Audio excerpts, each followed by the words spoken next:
Ce qu'il ne faut pas oublier, c'est que la joie qu'on a vue avec la libération de cette ville quand les soldats ukrainiens sont entrés, c'était dans une ville plus ou moins intacte. Kherson avait été pris sans combat majeur par les forces russes au début de l'invasion. Alors il y a eu un très grand contraste avec par exemple des villes comme Izium dans la région de Kharkiv qui ont été libérées mais avec une population très traumatisée par les ruinations de leurs maisons entre autres.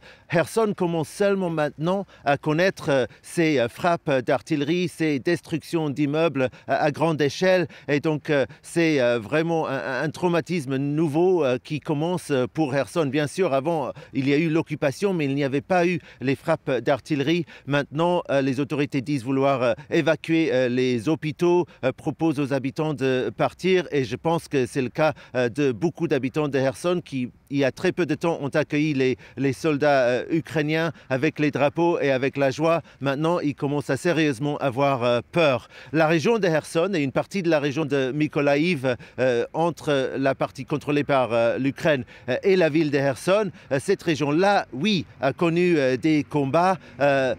Novi Buk, où je me trouve actuellement, c'est un peu la première ville qui n'a pas été touchée par les combats. Le prochain village en direction de Kherson est déjà fortement endommagé. Nous allons nous rendre aujourd'hui pour voir ce qui se passe un peu dans la région de Kherson, cette région qui, pendant plusieurs mois, a souffert les bombardements et les combats. Et là, c'est un peu le contraste avec Kherson. Maintenant, c'est dans les villages, dans la région de Kherson, que c'est plus calme. Mais les dommages faits aux habitations sont très grandes et les réparations commencent à commencer. Rapidement, Gulliver, concernant la situation maintenant des populations et des coupures de courant, on est loin d'une situation d'un retour à la normale.